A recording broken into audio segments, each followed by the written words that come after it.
वाले, अगर मैं ये कहूँ, जहाँ हमें तो वही पता नहीं था, हम तो नील बटा सन्नाटा थे, कुछ आता नहीं था, कुछ आता नहीं था बिजनेस के बारे में, है ना? पुलिस की नौकरी करने आ रही थी, डंडा घुमाना आ रहा था बस, है ना? मैं ये चीजें आती थी, किसी को डांट मार देना बस, हमें तो ये आता था, कुछ आता नहीं था उस सेल्स के बारे में। लेकिन ये वो शख्स है जिन्होंने मुझे इन्विटेशन करना सिखाया, जिन्होंने मुझे प्लान सिखाया, जिन्होंने मुझे फॉलो अप करना सिखाया, जिन्होंने मुझे आईडी बनानी सिखाई, जिन्होंने मुझे एफआईएम करना सिखाया, जिन्होंने मुझे ग्रुप मीटिंग करना सिखाया। जीवन में हर एक चीज अगर मैं कहूँ तो गुरुजी के माध्यम से सीखने का मौका मिला। उसके बाद हम सबके रोल मॉडल, जिनको देख देख करके हम लोग आगे बढ़ रहे हैं, महागुरु जी, कलम सर। और मेरे जीवन में सर का सबसे बड़ा रोल है। जहां भी मुझे इस बिजनेस के अंदर कहीं भी कुछ दिक्कत आई, जहां भी मुझे ये लगा कि आज मैं यहाँ पे टूट रहा हूं और मुझे यहाँ पर कुछ दिखाई नहीं दे रहा है, उस समय एक ऐसे शख्स जो है भगवान कृष्ण की तरह जो है मेरे जीवन के अंदर आए, और इन्होंने मुझे वो सही रास्ता दिखाया जहां से मैंने चल करके और यहाँ तक का सफर तय किया। मैं चाहूंगा कि वो दमदार तालियां मेरे दोनों ही ग्रेट मेंटर्स के लिए, जोरदार तालियां। आज हम एक बहुत ही इंपॉर्टेंट चैप्टर के ऊपर बात करने वाले हैं, है ना? मैं यकीन से बोल सकता हूँ कि ये चैप्टर आपकी पर्सनल और प्रोफेशनल दोनों लाइफ में बहुत बड़ा काम आएगा। अगर आप सेप्सोप के अलावा और भी कुछ करते हैं, आपके उस प्रोफेशन में भी, आपकी पर्सनल लाइफ में भी, और आपकी जो आज सेप्सोप की जो लाइफ आज है ना? आप इस प्रोफेशनल लाइफ के अंदर भी आप ये चीजें आपकी बड़े काम आने वाली है ना? आज हम एक टॉपिक के ऊपर चर्चा करने वाले हैं कि इस दुनिया के अंदर बहुत सारे शख्स ऐसे भी होंगे जो आज विनर है, जो आज विजेता है, और बहुत सारे लोग ऐसे भी होंगे जो जीवन में कहीं ना कहीं किसी न किसी परिस्थितियों के अंदर है, अपने आप को मान करके और वहां से हार मान करके बैठ चुके होंगे ना? क्योंकि कहा जाता है कि अगर कोई ठान ले तो जीत है और मान ले तो हार है ना? तो एक विजेता के अंदर और एक लूजर के अंदर, है ना, उसके अंदर क्या अंतर होता है?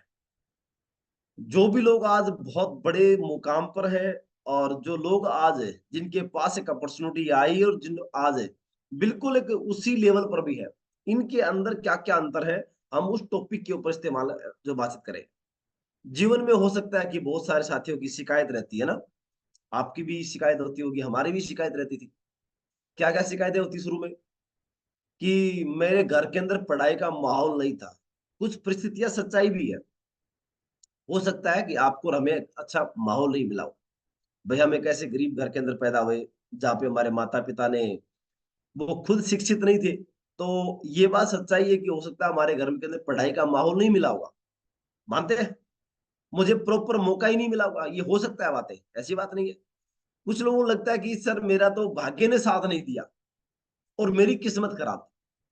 अगर देखा जाए तो ये चीजें, एक लूजर व्यक्ति अपने जीवन के अंदर इन चीजों को इस्तेमाल करता है। लेकिन जो विनर एटीट्यूड है, वो हमेशा क्या मानेगा? वो कहीं न कहीं वो खुद की गलतियाँ स्वीकार करेगा कि मैं इतनी उम्र के बाद तो मैं समझदार हो गया था ना। तो वो क्या बोलेगा कि नहीं सर, गलतियाँ तो मेरी है, मुझे मौके बहुत मिले जीवन में, ऐसी बात नहीं है। लेकिन उन मौकों का मैंने सही प्रकार से इस्तेमाल नहीं कर पाया मैं उनका। मैं अपनी मेहनत से अपने भाग्य को बदल सकता था, लेकिन मैं केवल भाग्य के भरोसे रहा, है ना? एक बार क्या होता है, शिव शंकर भोलेनाथ है और माँ पार्वती रास्ते-रास्ते जा रहे थे। अब माँ पार्वती जब उधर उसी रास्ते से निकलती तो एक व्यक्ति को देखती, तो वो जो है हमेशा ये कहता कि भगवान अपने को तो एक घोड़ा जो है छप्पर फाड़ के देगा, अपने को घोड़ा छप्पर फाड़ के देगा। एक दिन माँ पार्वती बोली कि देख क्या बात है, कितना आशावादी व्यक्ति है कि भोले देख, तू इसका छप्पर कब फाड़ेगा तो ये बता, है? इसको इतना धन दौलत कब देगा? मैं जब से सुनती आई हूँ हमेशा से ये बोलता है कि भाई मेरे को तो भगवान छप्पर फाड़ के देगा। तो भोले ने कहा कि बात ऐसी पार्वती, ये बोलता बोलता बाकी कुछ होना नहीं, कुछ नहीं है। तो उसने कहा कि देख कि भगवान आपके हाथ में तो सब कुछ है, आप चाहे तो क्या नहीं हो सकता। एक दिन वो जिद कर बैठी, तो भोले ने उसको कहा कि पार्वती बात ऐसी है, ये साला रोज बोलता है कि मेरा छप्पर फाड़ दे, लेकिन मैं फाड़ू कहाँ से? इसने छप्पर तो अभी तक बनाया नहीं है। हाँ जी, इसने छप्पर छप्पर तो अभी तक बनाया नहीं है। भाई वो भी तो तब पाड़ेगा ना जब उसके बाद छप्पर होगा। तो सेम इसी प्रकार से लोग अपनी किस्मत के भरोसे बैठ जाते हैं, भाग्य के भरोसे बैठ जाते हैं। और भाग्य हो सकता है ये बोलता हूँ कि भाई पहले तू मेहनत तो कर ले, तू मेहनत तो कर ले, मेहनत करेगा तो आपको जो है मैं आपका भाग्य भी अच्छे से लिख दूंगा। तो मेहनत के दम पे भाग्य बदला जा सकता है। ये विनर जो एटीट्यूड के लोग होते हैं वो हमेशा इन बातों का वो कभी नहीं कहेंगे कि भाई साहब पढ़ाई का माहौल नहीं था, मौका नहीं मिला। कभी भी माँ बाप के ऊपर, उन चीजों के ऊपर जो है ये बातें थोपेंगे नहीं। वो कहीं ना कहीं जो है इन चीजों को खुद के लिए बोलेंगे, है ना। जैसे बहुत सारे लोग ऐसे थे जिनके पास में कोई एबिलिटी नहीं थी, जिनके पास में कुछ स्पेशल योग्यता नहीं थी, लेकिन उनका एटीट्यूड जो था वो विनर एटीट्यूड था। उनका एटीट्यूड इस प्रकार का था कि जीवन में इस धरती से जाने से पहले हमें कुछ ऐसा नाम कमाना है कि आने वाली पीढ़ियां जो है वो हमें सदियों तक याद करें। एरिक वेनमायर है, जन्म से अंधे थे ये। हाँ जी, जन्म से अंधे थे। पता नहीं इनको क्या शौक चढ़ा, इनको दिमाग में बात आई कि मुझे जो है दुनिया की सबसे हाईएस्ट माउंट, है ना, जो है एवरेस्ट है, उसके ऊपर मुझे चढ़ना है। और सबसे बड़ी बात यह है कि 7 समिट, 7 बार दुनिया की सबसे ऊंची चोटी माउंट एवरेस्ट के ऊपर जो है 2001 के अंदर इन्होंने चढ़ने से पहले क्या कहता कि 7 और चोटी पर भी ये जो है चढ़ चुके थे। सन 2001 में माउंट एवरेस्ट पर चढ़ने से पहले ये दुनिया की 7 सबसे ऊंची चोटियों पर भी चढ़ चुके हैं। एक अंधा व्यक्ति अगर एवरेस्ट पर चढ़ा है तो आप समझ सकते हैं कि इस व्यक्ति के पास में एक बहुत बड़ी एक्सक्यूज था। इसके पास बहुत बड़ा कारण था कि सर मैं जो है, भैया जी, मेरे पास तो आंखें नहीं है, एवरेस्ट पे मैं कैसे जो है चढ़ सकता हूं। आप समझ सकते हैं कि जन्म से अंधा होने के बावजूद और एरिक जो है वेनमायर ने दुनिया की सबसे ऊंची और दुर्गम जो जगह है ना, माउंट एवरेस्ट को फतेह करके दिखाया। बात करें अगर लुडविग वेन बेथोवेन जो है, ये बहुत दुनिया के बड़े महान संगीतकार हुए, जर्मन के संगीतकार हुए हैं। और बड़ी बात ये है कि ये जन्म से जो थे ना, ये बहरे थे। आप समझ सकते हैं कि बहरा व्यक्ति, और वो भी दुनिया का सबसे बड़ा संगीतकार अगर उसको बोला जाए, तो समझ सकते हैं कि उसके अंदर किस प्रकार से अपनी कला को डेवलप किया हो। जो खुद अपनी ध्वनि को सुन नहीं पा रहा है कि वहां से कैसा सुर तय लाल ताल जो है निकल रहा है। और ये चीज होने के बावजूद भी वो दुनिया का सबसे बड़ा संगीतकार बनना छोटी मोटी बात नहीं है। क्या थी? एक विनर था, इसका एटीट्यूड विजेता मनोभाव था। दुनिया में कुछ अलग करके जाना था। सुधातन चंद्रन है इनके बारे में कहा जाता है कि 17 साल की उम्र के अंदर, ये आपने देखा होगा ना, शायद महिला शक्ति जितनी भी होंगी इनको जानती होंगी, जो टीवी सीरियल देखती है ना। टीवी सीरियल के अंदर इनका नाम, इनका तो एक तगड़ा करेक्टर मिलता है इनको ना। एक दो सीरियल में मैंने भी देखा है। बाकी इसकी जो रोल आते हैं ना, इसके रोल आते हैं मैक्सिमम जो फिल्मों में विलेन के रोल आते हैं ना, ऐसे ही जो टीवी सीरियल के अंदर भी इनके रोल उस प्रकार से आते हैं इनके। लेकिन आपको बताना चाहूंगा, ये जो है सुधा चंद्रन जी हैं, 17 साल की उम्र में बस दुर्घटना के अंदर इन्होंने अपना पैर गंवा दिया था। लेकिन इनको क्या था कि एक जुनून था इनको, एक किस चीज का, डांस करने का। ये डांस की शौकीन थी। इसके बावजूद इन्होंने अपना नकली पैर लगवा करके और लगातार डांस का अभ्यास किया। अपने जोश और जुनून के कारण आगे बढ़ती रही और कभी हार नहीं मानी। और उसके बाद इन्होंने कई मूवी में काम किया है और बहुत सारे टीवी सीरियल के अंदर ये काम भी करते हैं, है ना। एक मोटी बिंदी इनके इनके माथे पे रहती है और इनको देखते ही लोग समझ जाते हैं कि ये पक्का इसका जो जो करेक्टर ना, इसका विलेन वाला करेक्टर है उस सीरियल के अंदर, ऐसा होता ना। लेकिन आज ये जानी मानी एक्ट्रेस आ रही है, सुधा चंद्रन। इनके पास भी एक्सक्यूज थे कि क्या करे साहब, मैं तो विकलांग हूं, मेरा तो पैर ही नहीं है, मैं क्या कर सकती हूँ। लेकिन अपनी उस कमजोरी को इन्होंने अपनी कमजोरी नहीं बनने दिया और उसको अपनी ताकत बनाया, नकली पैर लगवा करके। और आप देखेंगे कि डांस के क्षेत्र में, टीवी सीरियल इंडस्ट्री के क्षेत्र में, और इन्होंने अपना एक बहुत बड़ा नाम कमाया है। धीरू भाई अंबानी बहुत ही गरीब पृष्ठभूमि से निकले हुए एक शख्स हैं। पेट्रोल पंप तक भी जो है इन्होंने तेल बेचा है। लेकिन देखिए, उस सिचुएशन से निकल करके और आज इन्होंने बहुत बड़ी एम्पायर खड़ा किया रिलायंस इंडस्ट्री के तौर पे। ये कुछ लोग बोलते हैं सर मैं गरीब हूं, सर मैं, सर मैं क्या कर सकता हूँ? डियर, जीवन में आपने देखा होगा बहुत सारे सक्सेस हैं जिनकी, ऐसा नहीं है कि जन्मजात जन्म जन्मांतर से उनकी पीढ़ियां बड़ी अमीर थी। आज अगर रिलायंस परिवार, अगर आज अंबानी परिवार अगर बात की जाए, तो धीरू भाई अंबानी से पहले वो कोई बहुत बड़े शख्स नहीं थे पैसे के मामले में। धीरू भाई अंबानी अपने घर के वो पहले व्यक्ति हैं जिन्होंने गरीबी से निकल के इस बात को ठाना कि मेरे परिवार को अमीर बनाने की जिम्मेदारी मेरी है। ये वो शख्स है। अगर इसके बारे में बात करो आप, अमिताभ बच्चन साहब, इनके बारे में कहा जाता है कि इन्होंने अपनी एक कंपनी जो है, प्रोडक्शन हाउस इन्होंने शुरू किया था, और ये दिवालिया तक घोषित हो चुके थे।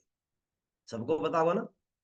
इनकी बहुत सारी मूवी इनकी जो है फ्लॉप हो गई थी। लगभग 14-15 movie continue back to back इनकी फ्लॉप हुई थी।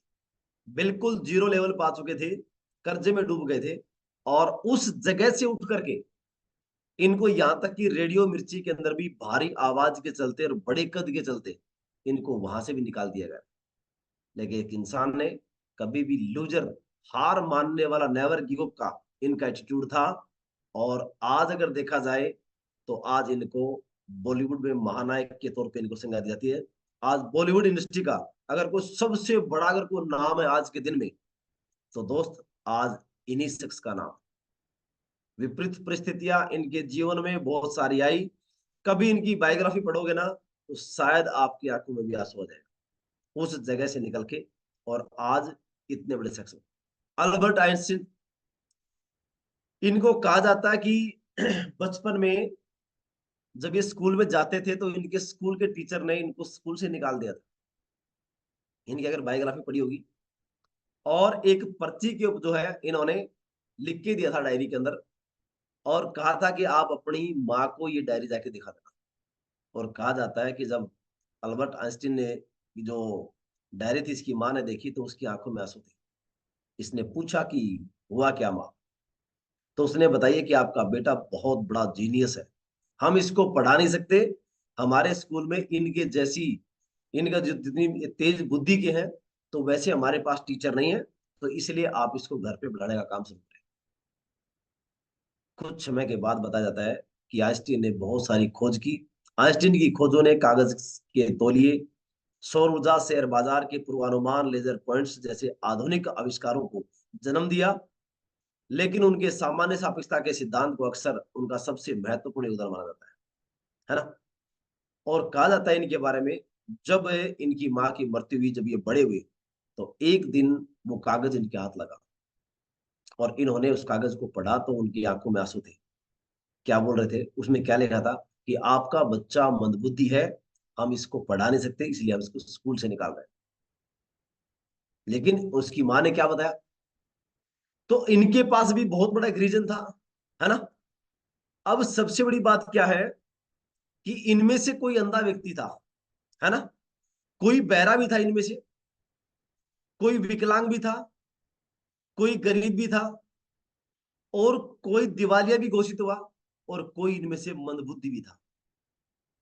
इतनी सब प्रॉब्लम होने के बावजूद भी आज इनका नाम दुनिया के महानतम लोगों में आता है।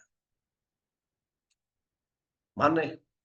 ये सारी जो आज अगर जो परिस्थितियां आपके पास, हमारे पास जो है ना, वो सारी परिस्थितियां अगर मैच मैच करेंगे, तो इन सब लोगों के अंदर भी थी। लेकिन बस अपने उस विनर एटीट्यूड के कारण आज ये लोग दुनिया के सबसे महानतम लोगों के अंदर का नाम आता है इनका। सबसे बड़ा कारण क्या? असफलता का सबसे बड़ा कारण क्या? कि पूरा विश्वास कभी वो कर ही नहीं पाते हैं। धैर्य की बात करें तो धैर्य रख ही नहीं पाते, और किसी भी कार्य को बीच में छोड़कर वो चले जाते हैं। और उसके अंदर असफल होने का सबसे बड़ा कारण ही होता है। जितने भी असफल लोग होंगे ना, आप उनके जीवन में झांक के देखना, उन्होंने किसी काम को एक बड़े अंजाम के साथ शुरू किया, लेकिन उस काम को पूर्ण करने से पहले और उस कार्य को बीच में छोड़ करके चले गए। और यही कारण था कि उनको असफलता मिली जीवन के अंदर। अब जैसे कि मैं देख रहा हूं कि मीटिंग के अंदर इस अगर देखा जाए तो लगभग 450 के आसपास की गैदरिंग आई थी। अब ये वो लोग हैं जो कल जाकर के फील्ड में जाके क्या बोलेंगे कि कुछ होता नहीं है।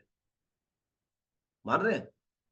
ये वो लोग हैं जो जाके बोलेंगे कि हमने मीटिंग ट्रेनिंग भी लिया था, लेकिन ये नहीं बताएंगे कि हम वहां पे 10 मिनट टाइम पास करने के लिए गए थे और उसके बाद हम मीटिंग ट्रेनिंग को बीच में छोड़ के चले चले गए। ऐसा अलग से कोई चीजें नहीं होती है। सफल लोगों के बीच में वही दो हाथ दो पैर, वही सारा सिस्टम सेम होता है, और असफल लोगों के अंदर भी वो चीजें होती है। एक बड़ा गजब का एग्जाम्पल पढ़ा था मैंने, उसमें बताया जाता है कि मैं कुछ असफल लोगों से मिला, और जब उनसे जाके मिला तो मैंने उनसे पूछा कि आप सफल क्यों नहीं हो पाए।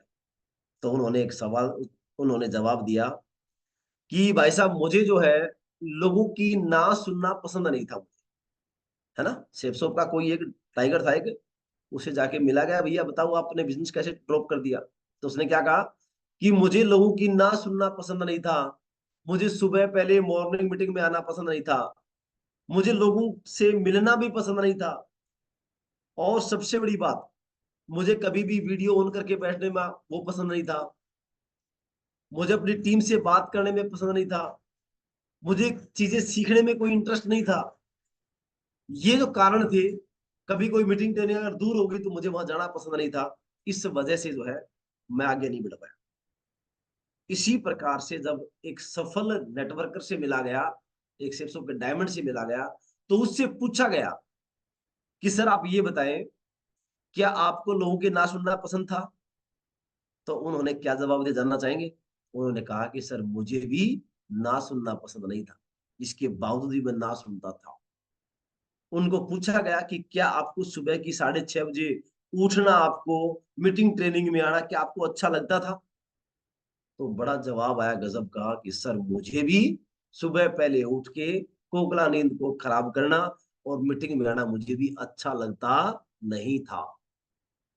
उनसे पूछा गया सर आपको क्या लोगों को प्लान दिखाना, लोगों की ना सुनना, उनको जाके कन्विंस करना, दूसरे शहरों में मीटिंग ट्रेनिंग के लिए जाना, क्या सर आपको अच्छा लगता है। तो मजेदार सवाल ये आया कि सर मुझे भी अच्छा नहीं लगता था, लेकिन इसके बावजूद मैंने वो सारे काम किए जो आपने मुझसे पूछे हैं। क्यों? क्योंकि मुझे अपने परिवार को वो सब खुशियां देनी थी मुझे, जो मेरे परिवार ने मेरे से उम्मीद की थी।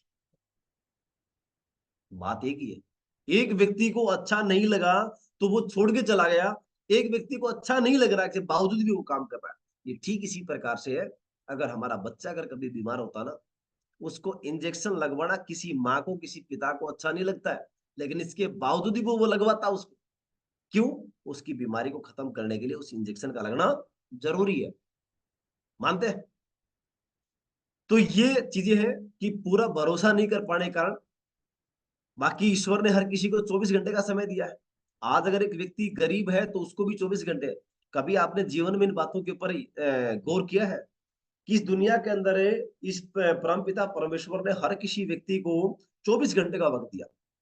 ये कारण क्या है कि उसी 24 घंटे का इस्तेमाल करके एक व्यक्ति आज जो है गरीबी का जीवन जी रहा है, उसी 24 घंटे का इस्तेमाल करके एक व्यक्ति जो है मध्यम वर्गीय जो है जिंदगी जी रहा है, और उसी 24 घंटे का इस्तेमाल करके एक व्यक्ति आज अमीरी की लाइफ जी रहा है। इसके पीछे का कारण क्या है? बस एक ही चीज है दोस्त, उस समय को सही प्रकार से मैनेज कर पाना। अगर समय का मैनेजमेंट अगर उसने सही कर लिया तो अवश्य सफलता मिलती है। और दूसरा कारण क्या है कि keep the excuse in the side, अपने बहानों को साइड में करना पड़ेगा। And move on passing thought every difficulty, प्रत्येक समस्या का हमें मूव ऑन करना पड़ेगा, है ना। उस समस्या से हमें बाहर निकलना पड़ेगा, उस समस्या को हमें भगाना पड़ेगा। सफलता का सिद्धांत ये बोलता है। किस प्रकार के एटीट्यूड है?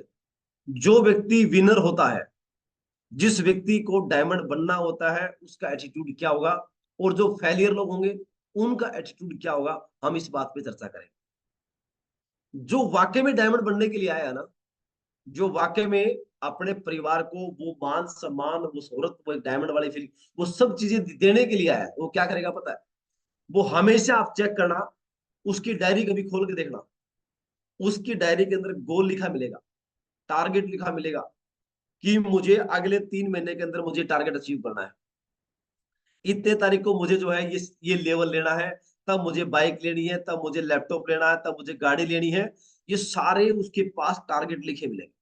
अपने आप को उसने दे रखा होगा कि मेरा ये टारगेट है। ये हमेशा एक विनर विजेता का होगा। लेकिन जितने भी फैले लोग होंगे ना, कभी उनकी डायरी देख, पहली बात तो उनके पास डायरी नहीं मिलेगी, और डायरी मिल भी गई तो कभी भी उसके अंदर आपको ये चीजें नहीं मिलेंगी कि उसके क्या क्या ड्रीम कब कब उसको पूरा करना है।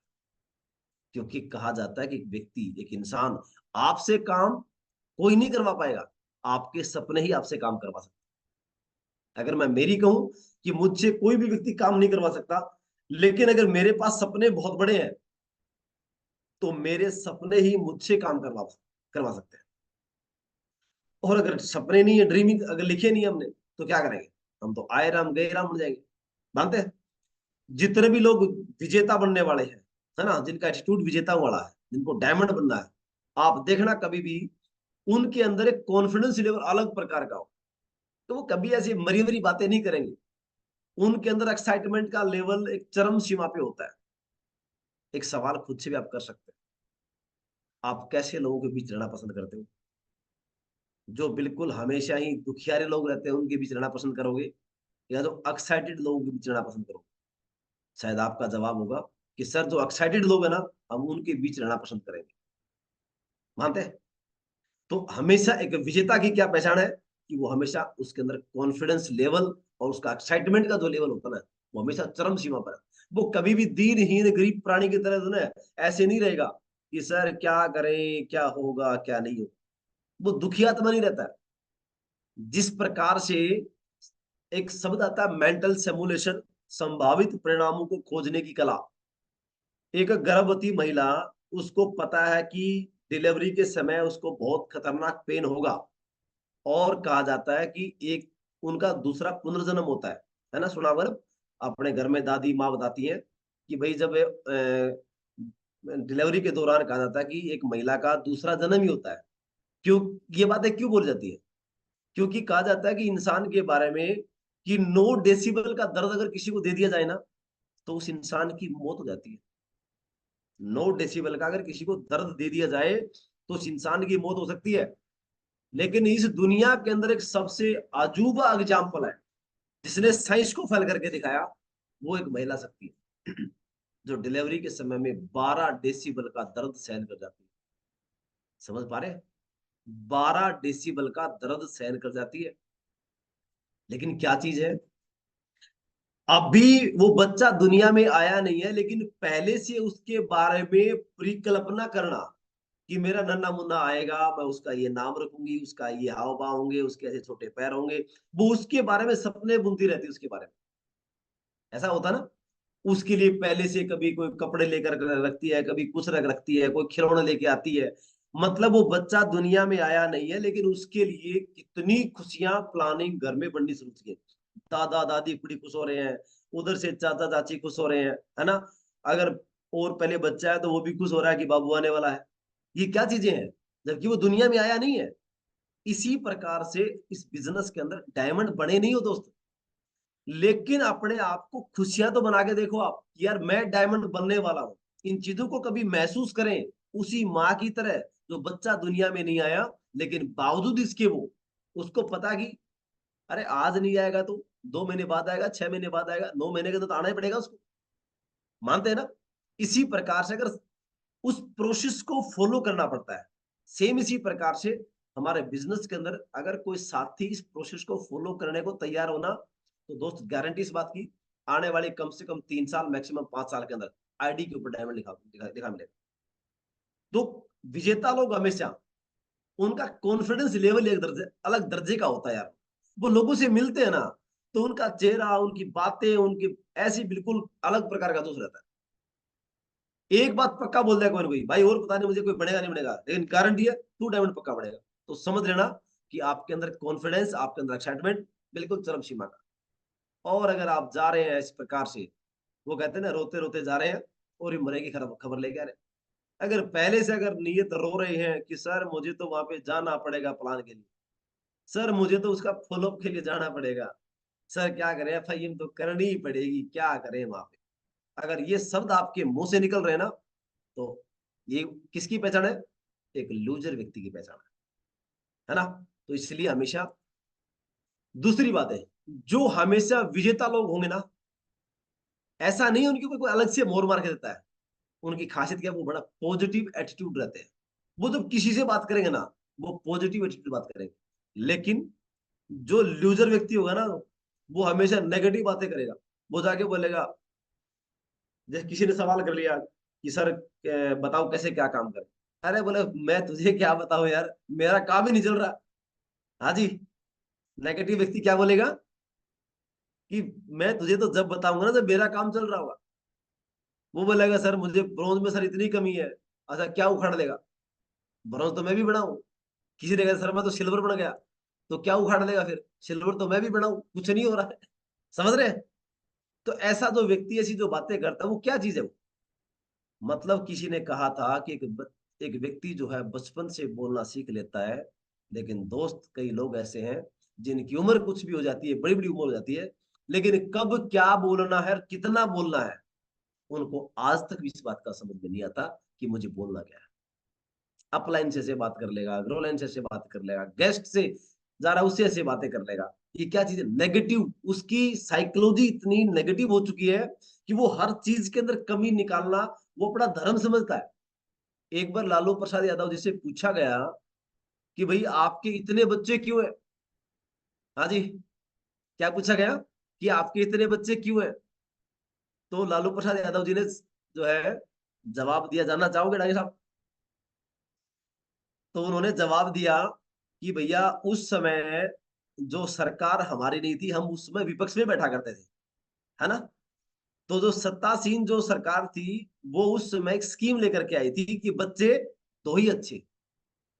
अब हम तो भाई विपक्ष में थे ना, तो हमारा धर्म था कि हम उस चीज को तोड़े, उसके उल्टा काम करें। इसलिए मैंने इतने बच्चे पैदा कर दिए, है ना? तो कुछ लोग अपना धर्म समझते हैं कि यार साला आज से पहले मैं नेगेटिव रहा हूं ना, मेरी सोच आज तक अगर ऐसी रही ना, तो मैं आज भी अपनी सोच को बदलूंगा ही नहीं। बिजनेस में आ गया, बड़े बड़े सपने बना रहे, सब कुछ चाहता है वो। लाखों की इनकम चाह रहा है, अच्छी लग्जरी गाड़ी चाह रहा है, विदेश घूमना चाह रहा है, मान सम्मान भी चाहता है, सब कुछ चाहता है। लेकिन अपनी जुबान के ऊपर उसका कंट्रोल नहीं है उसका। कब से क्या बोल दे, हमेशा परमानेंट कभी भी बात करे, अपलाइन भी एक बार नेगेटिव हो जाए उसकी बातें सुनकर, है ना? वो नेगेटिविटी। इसके अलावा जो विनर लोग होते हैं, वो ऑलवेज वियर क्लीन क्लोथ। आप देखना, जो भी विजेता लोग होंगे ना, हमेशा साफ सुथरे कपड़े पहनेंगे, है ना? Pay attention to his clothes. हमेशा वो क्या करेंगे? अब मुझे बाकी एक चीज बताएं, अगर आपकी पर्सनली ऐसा नहीं है कि बिल्कुल आप जो है बिल्कुल नए बड़े बड़े ब्रांड के कपड़े पहने, लेकिन दोस्त हमारे पास एक दो जोड़ी कपड़े ऐसे होते हैं ना, भाई हम भी तो ग्राउंड लेवल से जुड़े हुए हैं, हम भी किसान जमींदारी से जो जुड़े हुए हैं, लेकिन फिर भी हर व्यक्ति के पास में कम से कम एक या दो जोड़ी ड्रेस ऐसी होती है जो वो स्पेशल रखता है प्रेस करके कि भाई कभी किसी शादी में जाना होगा ना, तो मैं यही पहन के जाऊंगा। ऐसा होता ना दोस्त? वो उसको निकाल लीजिए आज से, उन कपड़ों को आज से निकाल लीजिए, उनको पहनना शुरू करिए। और आपको मैं बताऊं, एक परफ्यूम लेकर जरूर आ जाइए। ऐसा ना हो कि किसी के पास प्लान करने के लिए गए, भाई गर्मी का समय है, किसी के शरीर से पसीना कम आता है, किसी का ज्यादा आता है ना? ऐसा ना हो कि सामने वाले को प्लान दिखाने के लिए बैठे, क्योंकि बताया जाता है अपने जो है राइट हैंड में बैठाइए उसको, और वो पसीना सूंघ सूंघ सूंघ करके और वो ऐसे करना शुरू हो जाए, आपको लगेगा बिल्कुल जो है ये तो मस्ती में आ गया, बिल्कुल अब तो ज्वाइन करेगा पक्का, इसको बड़ा अच्छा लग रहा है। और वो क्या सोच रहा है कि भैया मैं बेहोश होने वाला, तू निकल जा मेरे घर से, है ना? और जो कई लोग क्या जूते पहन के गए, अब भाई सिद्धांत है अगले सामने वाले घर पे ऐसा होगा कि जूते बाहर जो है निकालने पड़ते होंगे। अब उस जुराब के अंदर जो है एक छेद एडी में है, एक छेद जो आगे अंगूठे में है ना? और वो 4 दिन से धोई नहीं, उसकी तो बदबू मार रही है। तो ये क्या चीजें हैं? ये एक लूजर व्यक्ति की पहचान होती है ना? विजेता लोग क्या करेंगे? हमेशा साफ सुथरे कपड़े पहनेंगे, बेशक पुराने हो लेकिन प्रेस करके पहनेगा। तो एक अच्छा सा परफ्यूम अपना जो है वो जरूर रखें। फील्ड में जा रहे हैं, कुछ लोगों की आदत होती है वो टूथब्रश नहीं करते हैं, मुंह से बदबू निकलती रहती है। दोस्त अगर आज से पहले आदत नहीं थी तो टूथपेस्ट करना शुरू कर दे।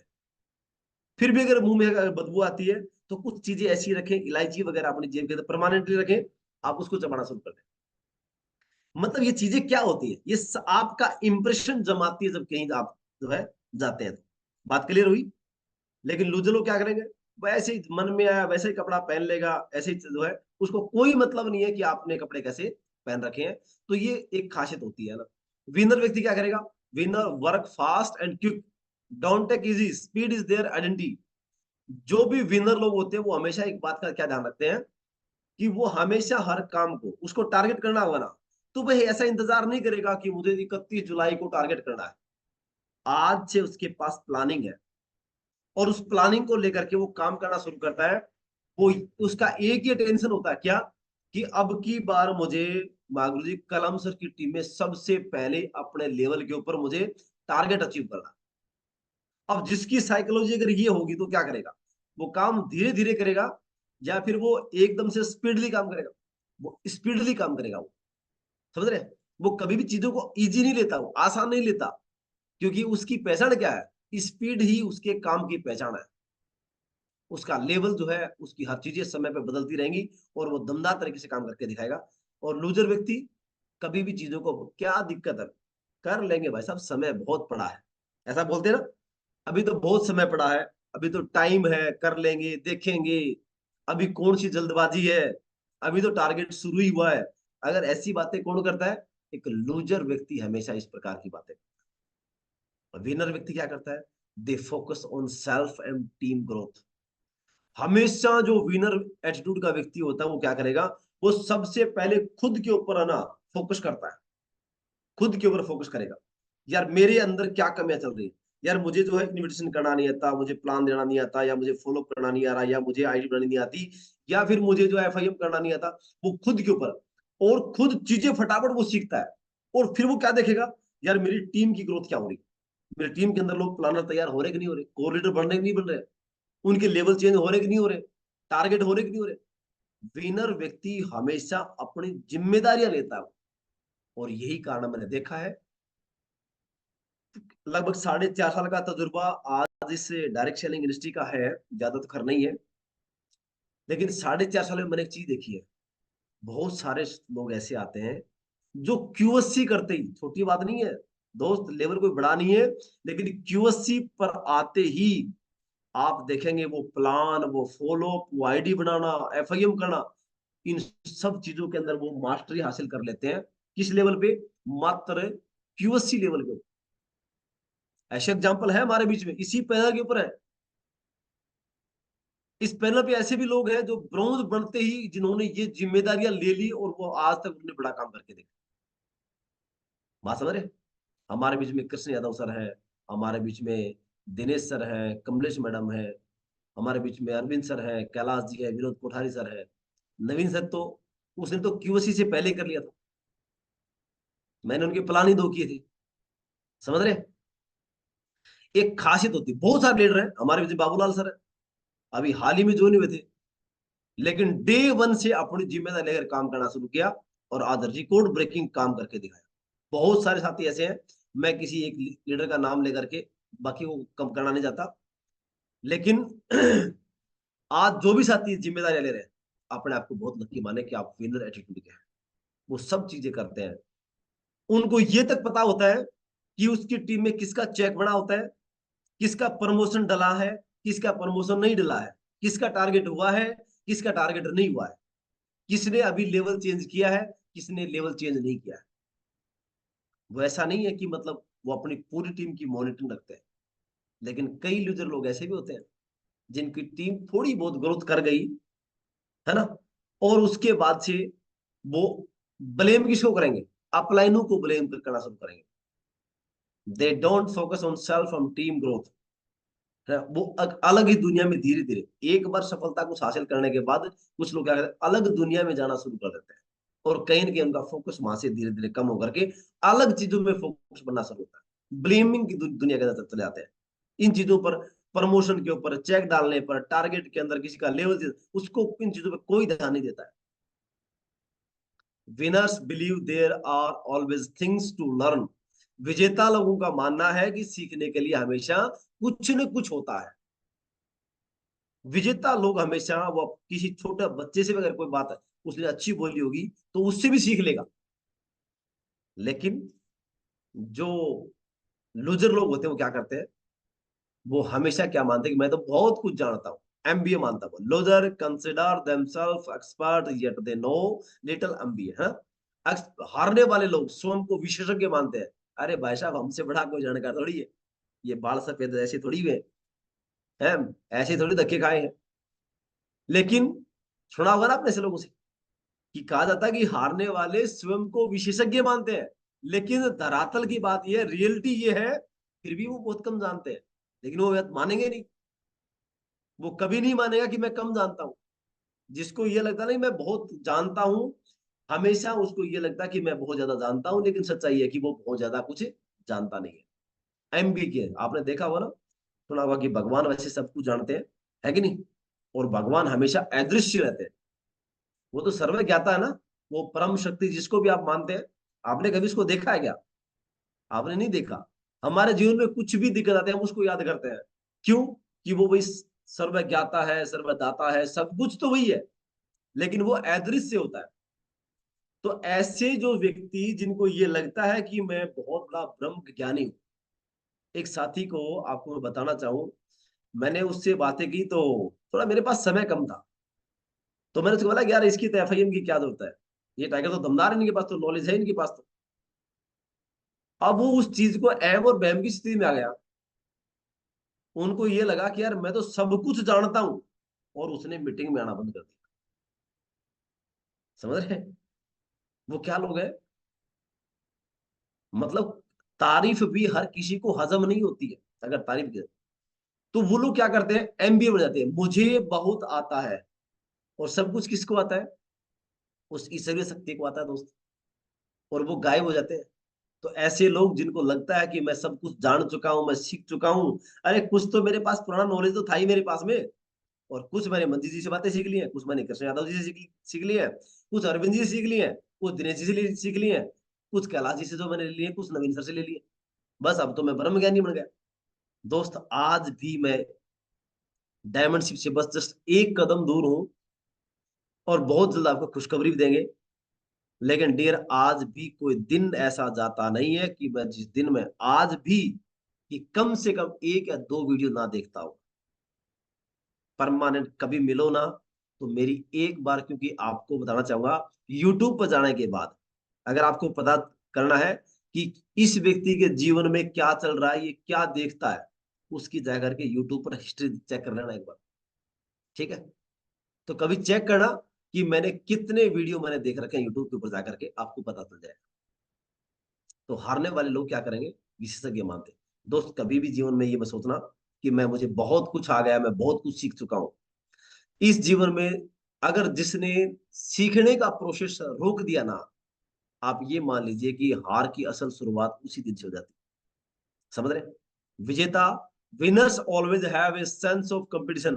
बड़ी गजब की बात है। विजेता लोगों के पास कोई ना कोई कंपटीटर होता है। उनके पतली चमड़ी के लोग होते हैं इनके पास। ये हमेशा देखते रहते हैं कि यार कौन व्यक्ति ऐसा है जो मेरे से आगे भाग रहा है, ये उसी को बनाएंगे निशाना। अच्छा, तू भाग रहा है, चल बेटा चैलेंज करता हूं, चल आजा, मैं भी तेरे पीछे आ रहा हूं। और गारंटी है, अगला डेस्टिनेशन पॉइंट अपना वो है, उससे पहले आज तू मेरे से आगे निकल गया या बराबर चल रहा है, जो भी है, लेकिन गारंटी है उस लेवल पे तेरे से पहले मैं पहुंचूंगा। कंपटीशन की भावना होती है, उसमें दो फायदे हैं। एक क्लास के अंदर बताया गया कि अगर कोई भी बच्चा 500 ग्राम जलेबी खा लेगा, हाँ जी, क्या बोला गया कि अगर कोई भी बच्चा क्लास में 500 ग्राम जलेबी खा जाएगा, उसको 1,000 रुपए की धनराशि इनाम के तौर पे दी जाएगी। लेकिन कंडीशन क्या है, आधा किलो जलेबी खानी पड़ेगी। क्लास के अंदर दो बच्चों के अलावा किसी ने हाथ नहीं उठाया, खाना शुरू किया। एक बच्चा जो है आधा किलो जलेबी खा गया, लेकिन एक बच्चा जो है नहीं खा पाया। अब सारे बच्चों ने उसका मजाक उड़ाना शुरू कर दिया। बोला, अरे लूजे, तुझे पता था कि तू खा नहीं पाएगा, तो तुझे कंपटीशन में भाग लेना जरूरी था। तो उसने जवाब दिया, जानना चाहोगे कि मैंने कंपटीशन में भाग लिया, अरे 250 ग्राम जलेबी तो पेट भर के तो आ गया। हाँ जी, मैंने अगर उसमें भाग लिया तो जलेबी तो खा के आ गया। तुमने सड़ो क्या किया, तुम तो कुछ नहीं कर पाए। कंपटीशन में भाग लेते, कोई 100 ग्राम जलेबी खा गया था, कोई 200 ग्राम, कोई 4। अरे हार गई तो क्या बात हुई, कम से कम पेट तो भर गया। समझ रहे? तो कई दफा ऐसा होता है हमारे साथ में कि हो सकता है कि हम उसको, हमने कंपटीशन की भावना रख ली, हम जीत नहीं पाए, लेकिन कुछ न कुछ तो लेकर के आ गए ना। हो सकता है कि आप उस दौरान अगर आपके पास कंपटीटर ना होता तो शायद आप, हो सकता है आप सिल्वर जो है आप बन नहीं पाते। लेकिन अगर आपने कंप्यूटर अगर बना लिया तो आप सिल्वर बन गए। और अगर हार भी गए तो क्या हुआ, आपकी 40-45 की टीम होगी, मान रहे। और अगर कंपटीशन अगर नहीं करते तो शायद आप, हो सकता था कि इससे भी नीचे डाउन पे रहते। तो इसलिए जीवन में हमेशा आपका एक कंपटीटर होना चाहिए आपका। आज आप अगर ब्रॉन्ज है, आज अगर फ्रेशर है, तो देखिए इस पैनल पे कितने लोग ऐसे हैं जो फ्रेशर है, और आज खुद से कमिटमेंट करिए और लिख के दीजिए कि सर आज की तारीख में इतने साथी यहाँ पे दो फ्रेशर थे, या मेरा वो साथी फलाना है, उसने मैंने बिजनेस को साथ ज्वाइन किया था। सर वादा है उससे पहले मैं क्यूसी करके दिखाऊंगा। सर वादा मेरा उससे पहले मैं ब्रॉन्ज बनूंगा। सर वादा मेरा उससे पहले मैं सिल्वर बनूंगा, प्लेटिनम बनूंगा, गोल्ड बनूंगा, पर्ल बनूंगा, कोरल बनूंगा, टोपाज बनूंगा। अगर ये कंपटीशन की भावना आपके अंदर रहेगी ना, यकीन माना, चैलेंज करना, चैलेंज को एक्सेप्ट करना, ये हमेशा बहादुर और विनर्स लोगों की एक पहचान होती है। इसलिए प्रतिस्पर्धा हमेशा रखें आप, ठीक है। विनर्स लोग they do field work and use phone for communication only. आप देखना विजेता लोग क्या करेंगे पता है, वे हमेशा फील्ड में काम करेंगे और फोन का यूज किस लिए करेंगे, केवल कम्युनिकेशन करने के लिए करेंगे। लेकिन कई लोग ऐसे भी हैं जो क्या करेंगे, वो फील्ड में काम नहीं करेंगे। वो फील्ड में, they don't do field work, वो फील्ड में जाना पसंद नहीं करेंगे। लेकिन क्या चाहेंगे कि फोन पर ही आइडिया आ जाए, फोन पर ही प्लान दिखा दूं मैं, फोन पर ही सारे काम कर। ये एक लूजर व्यक्ति की पहचान है ना। इसके अलावा अगर बात की जाए तो विनर्स लोग हमेशा फोकस ऑन द सोल्यूशन। विजेता व्यक्ति होगा ना, अगर कोई प्रॉब्लम आ भी गई ना, तो कभी भी वो तुरंत घबराएगा नहीं। लेकिन लूजर व्यक्ति सबसे पहले समस्या आई नहीं, उससे पहले उस प्रॉब्लम पर फोकस कर लेगा। सर अगर ऐसा होगा तो सर मैं ये हो जाएगा, सर ऐसा बात ये हो जाएगा। लेकिन हमेशा जो विनर एटीट्यूड का व्यक्ति वो क्या करता है, वो सबसे पहले फोकस ये करता है कि अगर ये प्रॉब्लम आ गई तो इससे निकलने का तरीका क्या है। बात समझ में आ रही। कुछ भी प्रॉब्लम आई, अगर किसी ने मुझसे सवाल कर लिया ये कि कंपनियां भाग जाती हैं, तो उसके पास सोल्यूशन है। क्या चीज, कि मुझे उसका जवाब, मुझे ये देना है, मुझे यहाँ से सवाल का जवाब पढ़ना है। जो भी प्रॉब्लम जीवन में आने वाली है, उसका वो पहले सोल्यूशन वो है, उसके बारे में उस पर फोकस करता है कि इसका तरीका क्या चीज का, बस। बात क्लियर हुई। लेकिन लूजर लोग क्या करेंगे, अगर किसी का एक मान के चलिए कि प्लान में किसी चीज के अंदर अगर गड़बड़ भी होगी, तो एक व्यक्ति पूरा दिन भर उसको लेकर के परेशान रहेगा, यार ये प्रॉब्लम आ गई। लेकिन एक व्यक्ति ऐसा उस प्रॉब्लम को ठीक करने के बारे में सोचता है। Winner enjoy the present. Winners लोग हमेशा वर्तमान को जीते हैं, उसको एंजॉय करते हैं, लेकिन भूतकाल से सीखते हैं। लेकिन लूजर व्यक्ति वो हमेशा पास्ट में जिएगा। देखा हो ना, आपने कुछ लोग देखे होंगे, वो पुरानी बातें याद करते रहेंगे, काश उसमें ये कर लेता, काश उसमें मैं ये कर लेता तो मैं ये हो जाता। ऐसा करते हैं ना। उनके पास वर्तमान की कोई प्लानिंग नहीं है, उनके पास भविष्य की प्लानिंग नहीं है। आप कभी बैठ के देखना उनके पास में, वो लोग क्या बात करेंगे, ये तो भाई साहब समय की स्थिति हुई, अदरवाइज मैं तो भाई साहब उस समय तो ये होता, मुझे उस समय ये मौका मिला था, मैं ये होता। अरे भाई साहब, आपको मौका मिला था, नहीं हुए ना, तो आज के समय को बर्बाद क्यों करा, आज भी मौका है तेरे पास। समझ रहे हैं। आपने हमारे पुराने जो अपने दादा परदादा उनसे बात करना, कभी पूछना, वो बताएंगे उस समय वो फलाने शहर के अंदर वो जमीन है ना, ऐसी कौड़ियों के भाव में थी, कोई खरीदता ही नहीं था। हमें पता नहीं था भाई, उस समय हम खरीद लेते। आज पता है उसके 50 करोड़ की जमीन है, आज वो 100 करोड़ की जमीन है, आज उसकी कितनी वैल्यू है। अरे उस समय किसी ने तो खरीदा, खरीदी होगी ना, किसी ने तो खरीदी होगी ना। आपने उस समय, आपने उस अपॉर्चुनिटी के, आपने उस समय डाउट किया, आपने उस समय ध्यान नहीं दिया, इसलिए वो चीज नहीं। आज अगर आपके पास सेप्सू का प्लान आ रहा है, आप आज भी उसी चीज के अंदर जा रहे हो, और दोस्त आने वाले 10 साल के बाद, 20 साल के बाद आप फिर से कहोगे कि भाई 10 साल पहले मुझे जो है फलाने जी ने मुझे प्लान दिखाया, यार काश उस समय कर लेता, है ना। तो क्या करते हैं, लूजर लोग हमेशा पास्ट में जीते हैं। कभी भी दोस्त पास्ट में नहीं जीना, वर्तमान के अंदर और भविष्य की प्लानिंग करना आपको। और पास्ट से हमें सीखने की आवश्यकता है, जो गलतियां हमने की है उन गलतियों से हमें सीखने की आवश्यकता है ना। Winners make a decision and stick to it no matter what. लेकिन लूजर क्या करेगा? लूजर प्रॉमिस करेगा लेकिन कभी वो काम आगे डिलीवर नहीं करेगा। और विनर आदमी हमेशा एक डिसीजन लेगा और उसके ऊपर बिल्कुल स्टिक होकर के काम करेगा, चाहे कुछ भी परिस्थिति क्यों ना हो। एक बार वो बात है, कमिटमेंट कर दिया तो कर दिया, फिर अपने आप की वो सुनता नहीं है। ये एक विनर्स की खासियत होती है। लेकिन लूजर की, उसके लिए कोई प्रॉमिस पहले तो करेगा ही नहीं वो, और कर भी दिया तो उसको कभी फॉलो नहीं करेगा। समझ मारिए।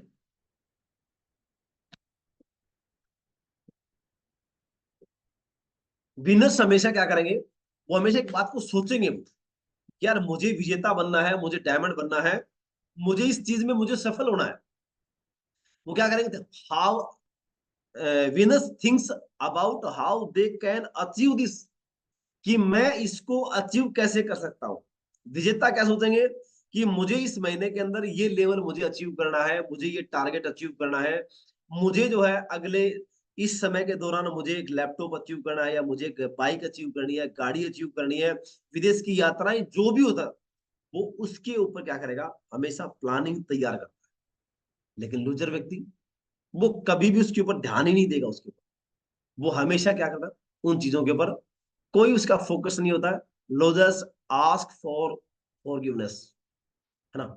वो कभी उसके ऊपर ध्यान नहीं देगा उसके। इसके अलावा winners face their fear and embrace it's just over it and move on. Losers live in their own fears.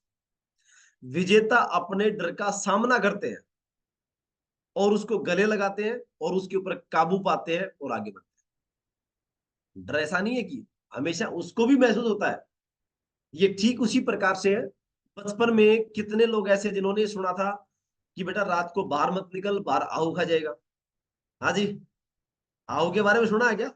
चलो जी, अब की बार सबने हाथ किया है कि सर आपने सुना है ना।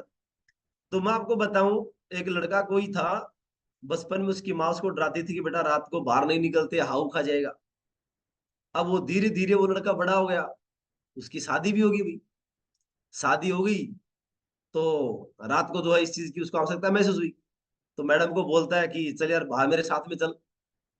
मैडम बोली कि मैं क्यों चलूं? तो उसने कहा कि मुझे टॉयलेट करके आना है। तो बोले, मैं क्या करूं? तो बोल नहीं, मुझे डर लगता है। बोले तुझे पता है तेरी उम्र कितनी हो रही है, तुझे डर लगता है? बोला हाँ, वो क्या है कि माँ ने मेरे को बताया था पहले, जब मैं छोटा था ना, कि बाहर में हाउ है। तो उसने माथे माथा मारा, पागल, अरे तू छोटा था ना तब थे वो हाउ तो। बोले एक चीज बता, आज मैं बड़ा हो गया ना? बोला हाँ। अच्छा उस समय मैं छोटा था? बोला हाँ। तो हाउ भी छोटा था? बोला आज मैं बड़ा हो गया। तो बेवकूफ, हाउ भी तो बड़ा हुआ है ना। हाँ जी, क्या बोलता है कि हाउ भी तो बड़ा हो गया। लेकिन वो हाउ किसने बाहर निकाले? अगर कोई घर से बाहर निकल के, क्योंकि मैं भी जब बचपन में था तो मेरे घर के पास में एक आक का पौधा था, है ना? आक बोलते हैं ना, आकटा बोलते हैं। तो घर वाले क्या करते हैं, शाम को जब हम सोते नहीं थे ना, तो माँ एक बार बाहर लेकर के आती, बोले वो दिखाई दे रहा, देखा हाउ है। और हम लोग दोनों भाई चुपचाप जाके सो जाते थे। तो एक बार की बात है कि रात को जो है, मैं इस बात को तंग हो लिया मैं। एक दिन माँ ने कहा, बोला हाउ है। और उस दिन हिम्मत करके मैं, बचपन से मुझे हनुमान चालीसा आती है, तो मैं जो करने लगा, जय हनुमान ज्ञान गुण सागर, जय कपीस लोक उजागर। और सोच लिया कि आज देखी जाएगी जो कुछ होना है, या तो आज हाउ को देखना पक्का कैसा रहेगा। और बस हाथ जोड़ रखे, बस ऐसे बजरंग बली को पूरा याद कर रहा। और जाके देखा, पता चला इधर साला आकटे का पौधा है। उस दिन उस हाउ को भगा दिया। और उसके बाद में कभी जीवन में हाउ का डर नहीं लगा। तो दोस्त, अपने हाउ को जितना जल्दी भगा दोगे ना, इस बिजनेस में उतनी जल्दी सफलता मिलेगी। डर का सामना करना सीखो। अगर आज आपको डर लगता है ना, सर मैं करना चाहता हूँ लेकिन सर मैं क्या करूं, सर जब प्लान दिखाता हूँ ना मेरे हाथ पैर कांपते हैं सर।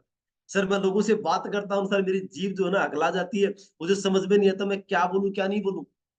अगर आपको ये लगता है कि सर मैं लोगों के सामने जब जाके फॉलो अप करता हूँ, अगर दो लोग सामने आ जाते हैं तो मुझे सर समझ में नहीं आता मुझे क्या बोलना क्या नहीं बोलना, अगर ऐसा डर आपके सामने है ना, दोस्त उस डर का सामना करें आप। उस पे सामना करोगे तभी काबू पाओगे। अगर कोई बेटी जिसकी उम्र छोटी है और वो चाहती है कि मुझे रोटी बनानी है, तो शुरू में क्या होगा, कभी 3 कोने की बनेगी, कभी 4 कोने की, कभी 5 कोने की, ऐसा बनता है ना। मैंने भी बनाई, ऐसी बात नहीं है। 2007 में मैं घर से बाहर रहता था, पढ़ाई करता था। पहली बार मौका मिला, बोल भाई खाना बनाना है। और अब उसमें कोई ऑप्शन था नहीं, क्या करता। तो क्या किया मैंने, थोड़ा सा कांटा लिया मैंने, उसमें पानी डाल दिया, पानी डाला तो क्या हुआ, पानी उसके अंदर ज्यादा डल गया। अब पानी ज्यादा, आटा कम हो गया।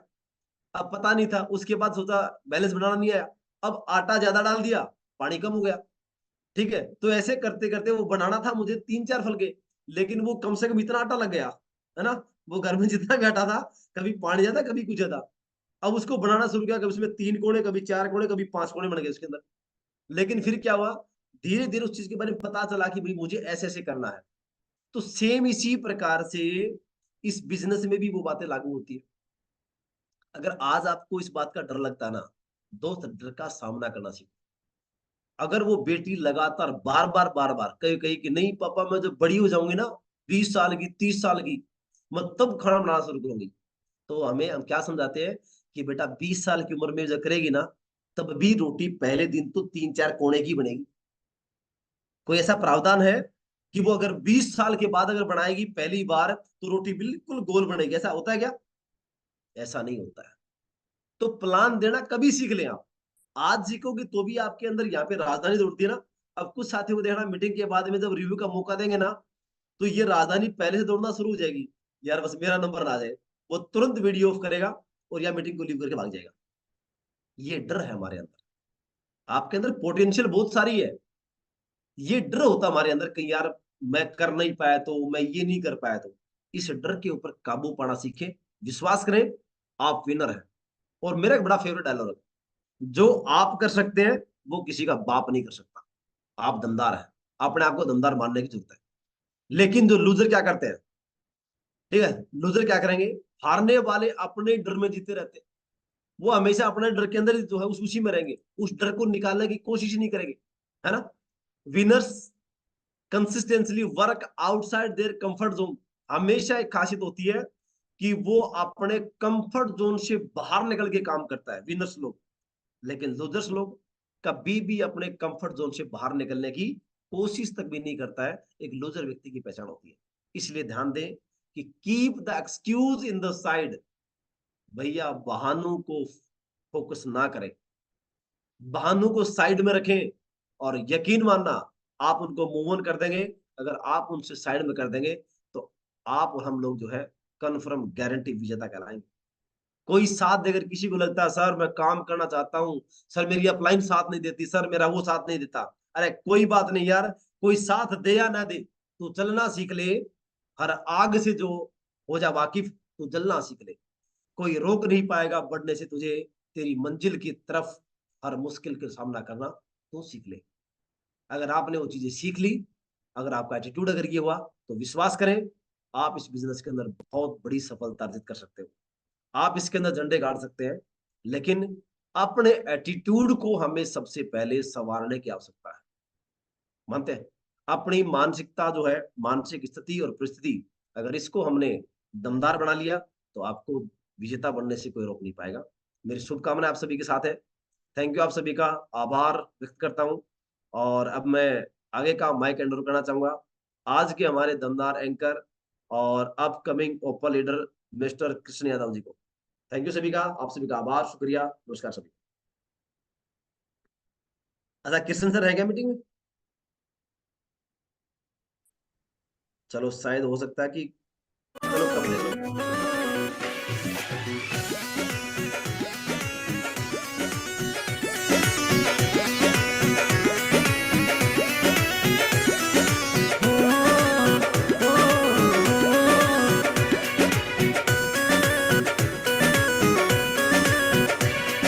लाखों है दीवाने तेरे, लाखों है दीवाने, लाखों है